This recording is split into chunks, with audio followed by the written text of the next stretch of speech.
Ng araw sa inyong lahat at syempre bago tayo mag-umpisa, shout out sa lahat ng mga nag-comment sa ating short video dito sa ating reaction video ng Makapinas. Maraming salamat, nagko-comment kayo, nagla-like at mag-subscribe.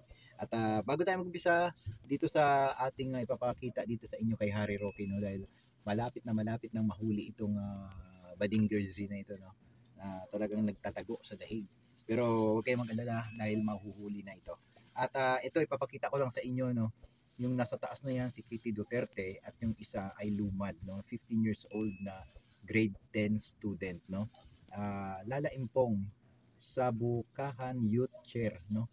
At ito yung sinabi pala ni Kitty Duterte, no. Sabi niya,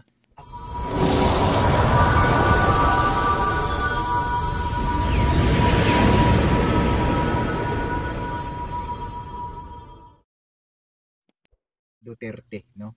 Sabi niya, ako ay isang 21-year-old college student lamang at ayaw ko sanang makisali sa politika. Pero nang dahil sa pagkidnap at pag-abuso nila sa tatay ko, nandito ako ngayon para ipaglaban hindi lamang ang pamilya ko, kundi ang bansang Pilipinas. Grabe, yan ang kakapal ng mga mukha. Ipaglaban daw ang bansang Pilipinas samantalang halos halos pinagbebenta na tayo sa China. Di ba? Tapos sasabihin nyo, pinagtatanggol niyo ang bansang Pilipinas. Lahat ng mga Chinese pinapapasok nyo dito, mga pogo o mga drug lords. Mahal nyo ba ang bansang Pilipinas sa lagay na yan? Di ba? Ikaw pinaglalaban mo yung tatay mo kinidnap, hindi naman kinidnap yun eh. Sa dami ng tao na yun, kitang-kita na maraming tao kinidnap sa palagay mo. Ang pag-kidnap ay walang may makakakita, yun ang kidnap. Pero ito, napakadami ng tao, napakarami ng witness. At may warrant of arrest ang tatay mo dahil sa ginawa niyang pagpaslang kill, di ba, sa EJK na walang awa at yung mga inosenteng bata na damay pa. At dito naman tayo, no, sa kay Lala Impong, no, na 15 years old na bata. Sabi niya, ako po ay 15 years old lang ako, nasa grade 10. Nakatanggap ako ng mensahe na wala na ang tatay ko. O ibig sabihin, pinaslang ng AJK ni Kill Digong, no? Digong. At sabi niya, pinatay siya sa panahon ng martial law. Tawag niya sa AJK martial law, no? Pero AJK 'yon. Ni Rodrigo Duterte, no? Dahil aktibo ang tatay ko sa pagdepensa ng aming lupang ninuno, danas ko at ng marami pang mga kapwa kulumad ang pinagkaitan ng karapatang makapag-aral sa rehimen ng tatay mo. O ibig sabihin, natigil sila, di ba? Dahil dun sa mga EJK na yan, no, natatakot sila na pumasok ng school siguro. At dahil sa kahit sino na lang ang pwedeng paslangin ng time ng tatay mong demonyo, no? At sabi dito, ang tatay mo nakaranas ng due process, sabi niya kay Kitty Duterte. No? Ang tatay ko hindi. No? Ibig sabihin, pinagpapaslang na lang ng walang katuturan na hindi mo na tinitignan, hindi mo na tinatanong at walang abogado, paslang agad, kill. No? Di ba yan ang gusto ng tatay mo? Tapos sabi dito, ang tatay mo nakaranas ng due process, ang mga biktima ng EJK hindi. No? Amakin mo sa 15 years old, di ba? Namulat sa mga ganyang gawain ng tatay mo. Kung hindi niya ginawa yun, di sana walang ganito. Walang post na ganito, no?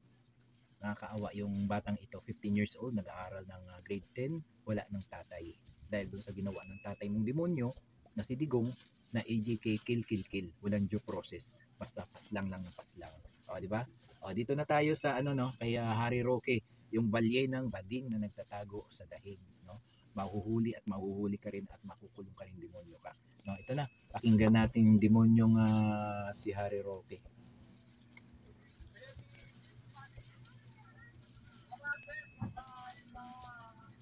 Bye.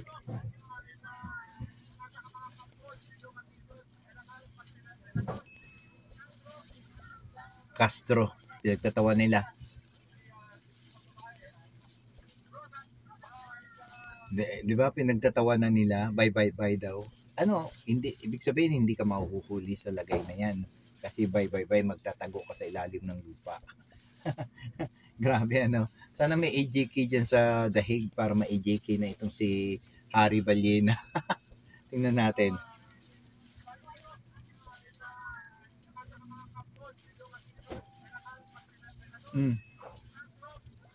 Tingnan nyo kampon daw ni Jomar Season. Samantalang si Digong, yung amo mo, ay kinakaibigan ang mga NPA. Dapat kayo nga sana mahiya. Di ba? Mga rebelde, MILF, mga NPA, 'di ba? Ginagawa niyong kaibigan. Oh, 'di ba? Tapos sasabihin niyo yung mga congressman na yan, may mga kaibigang NPA. Sino ba dito may malasakit sa NPA? 'Di ba si Digong? Oh, amo mo. 'Di ba? Hanggang diyan ka na lang. Oo. Oh, ayan na. Hmm. Oh, narinig mo, Harry Roque? Hihingi ng tulong ang gobyerno sa Interpol para mahuli ka. Alam mo, sa totoo lang, gigil na gigil yung mga Pilipino sa'yo. Ha? Dahil pinagtataguan mo, may kasalanan ka sa Pilipinas. Oh, di ba? Human trafficking ang iyong kaso. Dapat harapin mo yan. Di ba?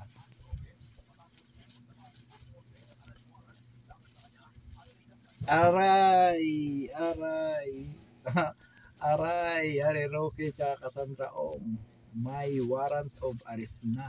Oh, di ba? Palakpakan natin yan. Siyempre, dahil sa napakagaling ng gobyernong ito ni PBBM, ipapahuli na ang mga demonyo, no?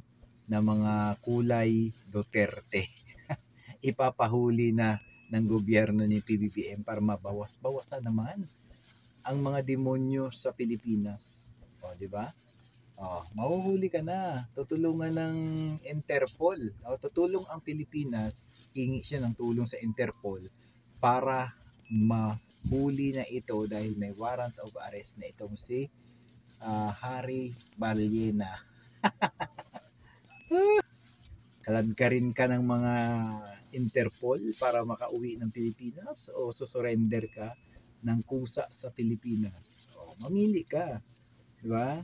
Gusto mo pa yatang kaladkarin ka eh. Yung talagang wasak-wasak yung mukha mo sa lupaan eh. Sa kalupaan. Para naman na makita ng sambayan ng Pilipino na kung ano ang ginawa mo, 'di ba, sa Pilipinas. Bakit ka magtatago kung wala kang kasalanan? Oh, 'di ba sabi nga ni Tibos Kunanan, harapin mo na lang ang iyong marami nagsabi, 'di ba? Hindi ko pero may mga sa mga balita.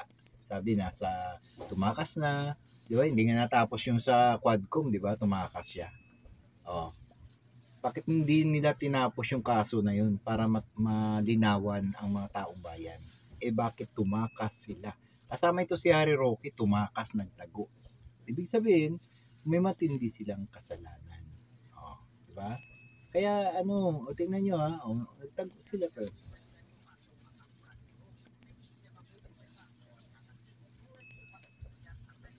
wala na. Nako.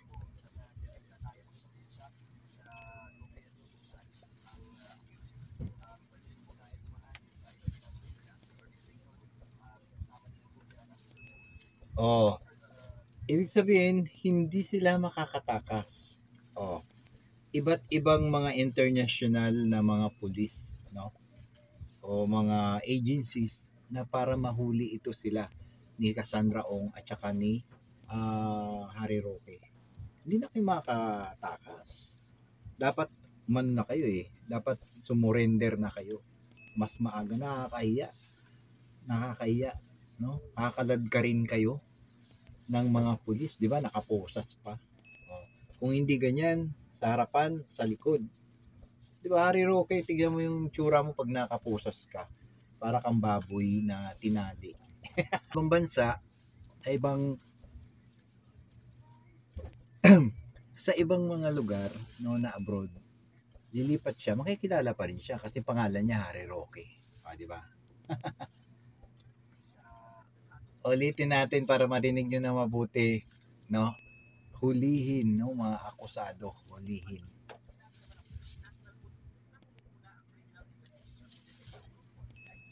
Ah. Ibig sabihin, napakadami nilang hulihin. Hindi lang si Harry Roque at si Cassandra Ong. Meron pang iba na sabay-sabay hulihin. Naku, nakakaano kayo. Dapat talaga pag nahuling mga aray kadami.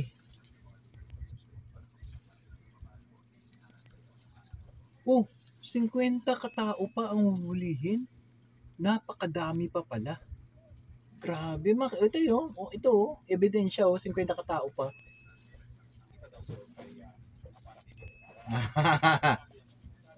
Oh, di ba? Oh, di ba may mga makin mo Vice President, may warrant of arrest. Kaya lang, antay-antay lang ng konti. Inuuna lang itong sila ni Harry Roque, si Bongo, si Bato, di ba? Hinaantay lang. Oh, ayan oh.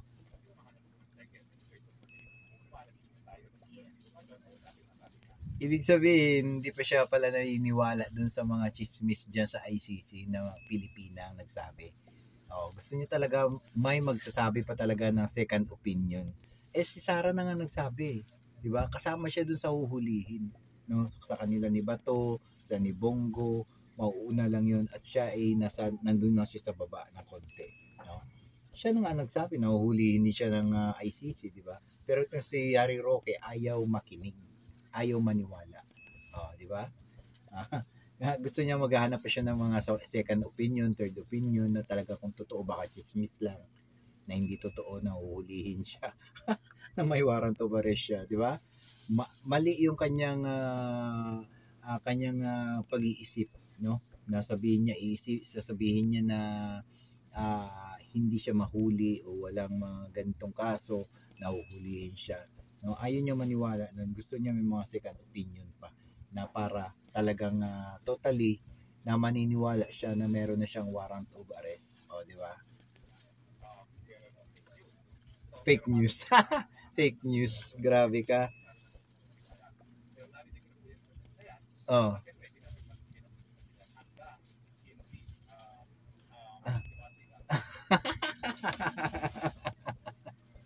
ibig sabihin, ayaw niya maniwala.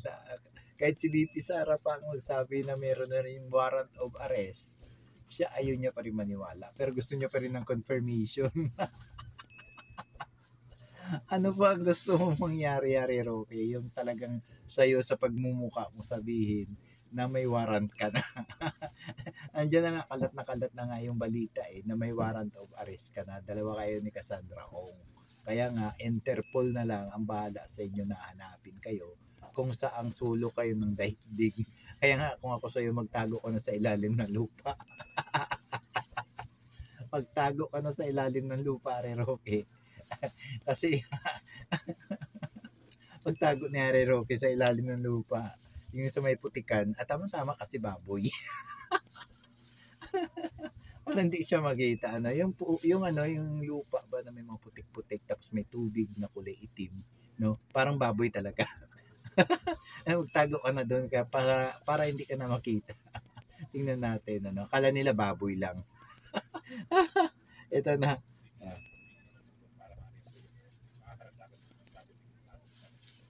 Hmm.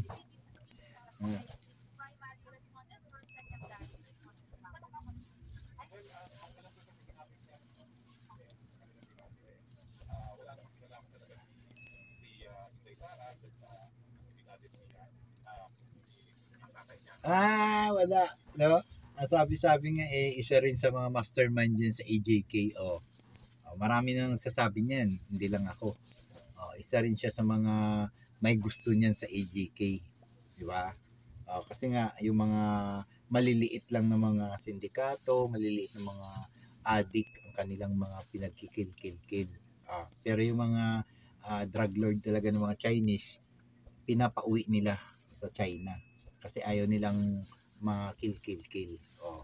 'Di ba? Wala nga may napaslang na na mga big fish ng mga drug lord, 'di ba? Kasi sila yung may hawak. 'Di ba? Marami na.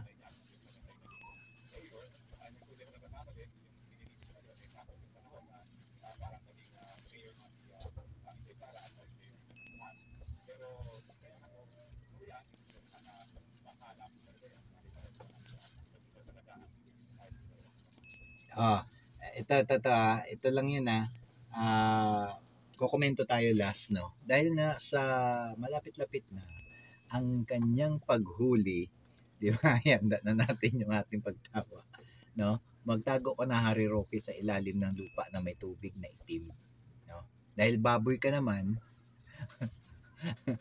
Mudmud mo yung mukha mo sa kaputikan para naman hindi ka makita. Para mukhang baboy ka talaga. No, kulang na lang, litsunin ka, lagyan ka ng tali, tuhugin ka at lagyan ng mansanas. Gusto niyo pa ng confirmation. Gusto niyo pa ng confirmation na may second opinion, third opinion na kung talagang meron siyang warrant of arrest, no? Eh, eto na nga, kumakalat na nga sa buong Pilipinas, eh, no? Kahit si Inday Lustay, eh, nagsasabi na rin na next na siya dyan sa huli sa may ICC. Tatapusin muna si Bato at si Bongo. May 50 pa katao na huhulihin, sabi ng pulis. Grabe naman yan, napakadami. Palakpakan natin yung pulis. Kasi sabi niya, 50 pa katao ang huhulihin. Hindi lang pala isa, dalawa, tatlo, apat, lima. Grabe, no? Congratulations sa pulis na huhulihin niya yung napakadaming kriminal sa Pilipinas. O, di ba? Alam mo, sa totoo lang, dapat maubos na yung mga Duterte. Makulong na yan silang lahat. Kasi yan ang mga nagpapamalas yata sa Pilipinas. Di ba? Kasi kung walang may humahadlang, sana mas lalong gumanda ang Pilipinas. Mas lalong aasenso ang Pilipinas. Kaya lang ito si Inday Lustay, hindi pa nga nasusuli yung confidential fund na kinuha niya, na lustay na. Ilang weeks lang, 7 days, 11 days ba? 11 days ang kanyang paglustay ng pera. Wala na kaagad yun. Pinamahagi niya sa kanyang mga trabahadores. Kaya, boss, kaya nga tawag sa kanya si Inday Lustay. Nang sayang yung pagkabibi mo, nang sinira mo lang, nang sinira niya, gusto mo kagad maghari sa buong Pilipinas. Gusto nila na maging presidente kaagad si Inday Lustay. Diba? Gusto niyo yung sirain kasi ang gobyerno ni PBBM. Yan. Diba? Kasi gusto niyo ma-impeach si PBBM at kayo ang papalit dahil gusto niyo, nagmamadali kasi kayo eh. Nagmamadali kayo na gusto niyo alisin si PBBM para kayo ang maging presidente at hawakan nyo ang Pilipinas at ibibenta sa China. Di ba? Kitang-kita naman eh, tatay mo, ganun din eh. Di ba? Makin mo sino bang presidente ang pumayag na ang Pilipinas ay maging probinsya ng China. O di ba si Digong lang, pumayag siya na magsabit ng iilang mga tarpaulin dyan sa ilalim ng underpass, ng overpass pala. Di ba? Underpass sa ilalim na 'yon, di ba? Kaya sa overpass makikita yung Philippine Province of China. Di ba? Si Digong lang 'yun. Mamaya ipapakita natin sa inyo sa another video natin yung pumayag si Digong na maglagay. Wala siyang pakialam. Wala siyang pakialam na maging probinsya lang tayo ng China. Sino mo presidenteng na ganun lang, di ba siya lang. Ba, walang kwenta-kwentang presidente ang nangyari nung nakaraan. Di ba? Huwag na natin ibalik ang mga Duterte sa Pilipinas. Baka ang West Philippine Sea ay mawala na ng lubusan at mawala na ng hanap buhay ang mga mangingisda. Di ba sabi nga ni Marcoleta, wala naman West Philippine Sea. Di ba? Siya lang ang congressman na nagsabi nun na wala palang West Philippine Sea. Di ba? Galing, no? Samantalang tayo, pinaglalaban natin na may West Philippine Sea, pero si Marcolita, wala daw West Philippine Sea. Di ba? Kung hindi maka-China ang mga yan, grabe. Kaya nga sana, wag na tayo pumili ng mga politiko na mga maka-China. Kaya lang itong mga bobong Pilipino, talagang pinipili nila na gusto nila may makaupo na maka-China, di ba? Mga bobong Pilipino to eh. Di ba? Binoto-boto nila, makin mo, iboboto mo si Bongo, Chinese din yan. Si Bato, maka-China. Si Marcoleta, maka-China. O si Camila Villar. Di ba mga yan, mga walang kwenta, bili ng lupain dito sa Pilipinas, tapos gagawin nila paupahan. Imbis na ibigay nila sa mahihirap. Di ba? Kaya nga dapat sana mga yan ay wag nang manalo. Ay itong mga bobong Pilipino ay binuboto pa nila. Ewan ko ba Talagang mga bobo talaga sila. No? Kaya bago tayo magkainitan dito, please sa ating mga viewers dyan na makapinas talaga. Please comment down below ay like and subscribe sa ating channel po. Talaga ang ating channel na Maka Pilipino. Maraming salamat sa inyong lahat.